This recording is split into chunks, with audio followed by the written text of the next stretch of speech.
Opera of the Wasteland is the worst Roselia song. Generally, I love Roselia's songs overall, and there aren't really any that stick out to me as bad, but I really don't like Opera of the Wasteland. It's just not a good song in my opinion. The build up to the chorus just feels really jarring. Whenever they transition from the verses to the chorus, it just feels like not very smooth at all. The whole thing feels very random, and Yukina's vocals are not good on this one. Like, the chorus, it just sounds like she's screaming. It wasn't her day. Overall, it's just kind of a weird composition, and I don't think it fits the epic sound that it's going for, and it's not a good song. It is the worst Roselia song. The Hello Happy World third band story was disappointing. For the third season of the, like, major band stories, everyone got these really cool stories, but Hello Happy Worlds was just really disappointing. Literally in Afterglows, they had to, like, defend the honor of their band. Roselia's was about entirely rethinking their ethos as a band and like growing in new unexpected ways. Hello Happy Worlds was just kind of weird and boring. Like, the whole Nicolina subplot was really strange, and the fact that they were like trying to fake out that Kokoro was gonna stay with her and leave Hello Happy World didn't make any sense, and I don't think anybody believed it. It just created really contrived drama, and nobody really grew in an interesting way in that story. The Morfonica second band story was their best event. In contrast, Morfonica's second band story was like the thing that made me love them as a band. It took me a while to warm up to Morfonica, but the second band story was so good that it made me really love and appreciate their band. Especially Mashiru and Rui's characters, they got a lot of growth in this story, and the character drama was really well written, and I loved how they came to a mutual understanding at the end. The second band story really surprised me, and it made me go from a casual fan to somebody who really loves Morfonica, and Fly with the Night is a great song as well. Choo Choo is iconic and an overhated character. You guys gotta stop being babies and stop complaining about the fact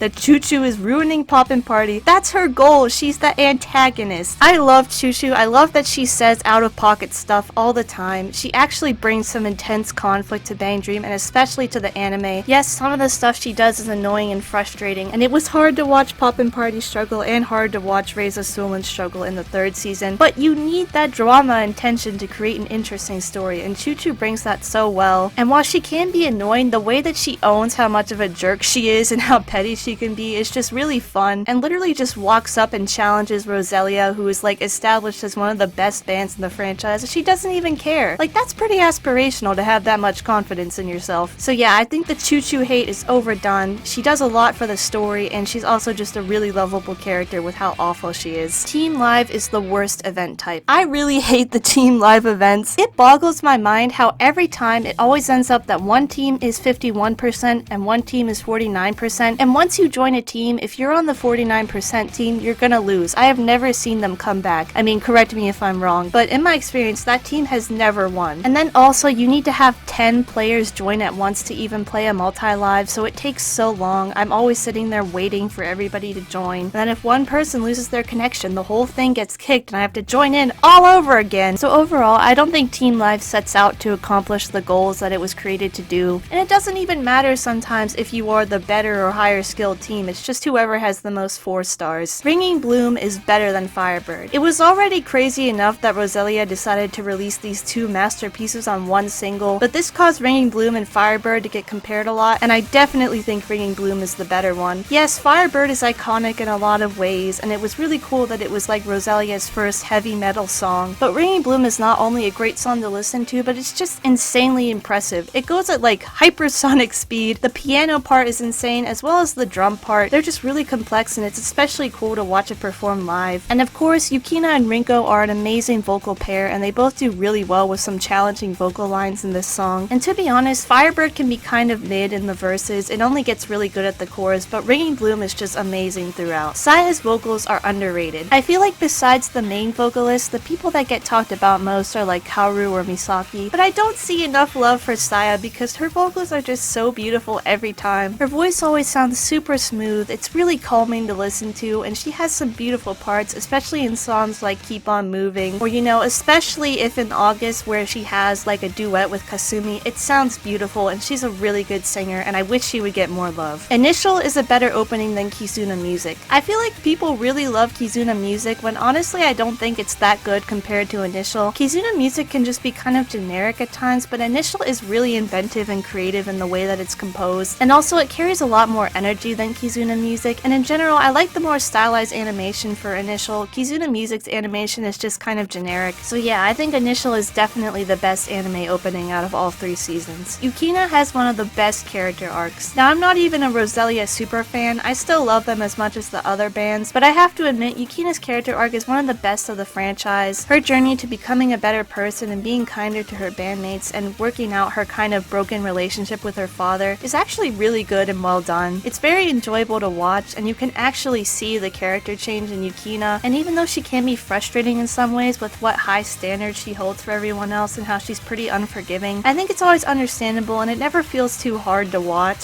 So yeah, Yukina's character transformation over the franchise has just been really cool to watch, and I definitely think she has one of the best written arcs. Roselia is overrated. Now this one's actually a pretty popular take in the fandom, I think, for people who don't like Roselia and are just tired of seeing all the Roselia like worship among some people. And I'll be honest, I kind of have to agree sometimes. I feel like most people when they have a band they like, they are a pretty strong fan of it, but then they have a general appreciation for all of the other bands that aren't their favorite. But there's just something about Roselia fans where they just like elevate the band to like god status above everybody else, when in reality I don't think they're all that much better than everybody else, although their music is really good. To be honest though, in the early stages a lot of their music kind of sounds the same, and while it's getting better recently, they don't get to experiment as much with their sound like some other bands such as Poppin' Party or Hello Happy World. So yeah, I definitely understand the sentiment that they get overhyped. Bang Dream should have collabed with Argonavis. I'm really sad that Bang Dream never had a crossover with Argonavis, and I honestly don't know where Argonavis is going right now because I think Bushiroad just like dropped the franchise. So yeah, I really wish they would have collabed. I think it could have saved Argonavis from kind of dying out like it is right now, because then more people would have known about it, and it just would have been really cute to see some of the bands interact because a lot of them are similar across franchises. At least even done some crossover covers like Hello Happy cover Fujin Ryzen and vice versa or something like that. But yeah, this is completely ridiculous and I am very upset.